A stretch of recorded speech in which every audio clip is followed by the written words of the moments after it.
les gouvernants devraient s'inspirer de plus en plus de ce que font les régions. Donc voilà, moi je l'ai dit. Je l'ai dit. On s'était dit dans la table ronde qu'on allait pouvoir vous taquiner en essayant de voir quand. Oui. Et si vous êtes d'accord avec, effectivement, ça. Mais parce que je le pratique comme présidente de l'Assemblée des régions d'Europe. Vous êtes dans le concret aussi. Complètement. Vous êtes dans le concret dans la mesure où. Écoutez, j'ai des régions de l'Europe de l'Est qui adhèrent à l'Assemblée des régions d'Europe et nous nous sommes trouvés confrontés à un problème qui est celui des régions autour de la mer Noire. Ces régions-là ont un problème, c'est qu'elles ne se parlent pas entre eux, puisque les pays ne se parlent pas entre eux, ils se battent. Hein, la Géorgie, l'Azerbaïdjan, l'Ukraine.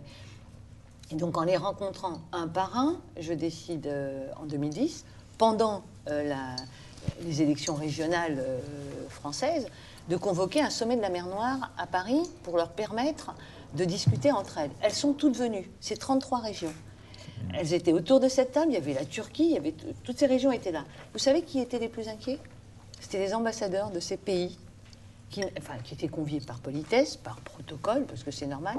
Ils étaient inquiets de savoir ce que les régions géorgiennes allaient dire aux régions d'Azerbaïdjan, ce que l'Ukraine allait... Mais moi, mon thème, il n'était pas là. Mon thème, il était fédérateur, c'était l'eau et le tourisme.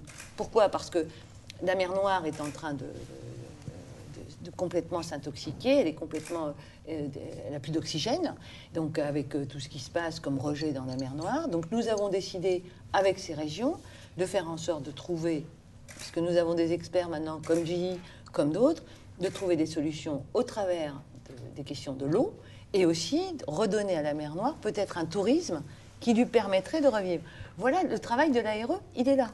Et moi, c'est pour ça que je trouve que on devrait peut-être organiser plus de réunions comme la vôtre pour parler de l'ARE.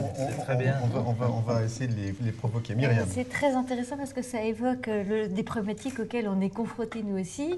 Dans la protection des impluviums des eaux minérales, on a exactement les mêmes problématiques avec un certain nombre de communes qui n'ont pas les mêmes enjeux. Celles qui ont la source et qui ont l'argent, celles qui sont en amont et qui doivent protéger la ressource mais qui n'ont pas l'argent pour le faire.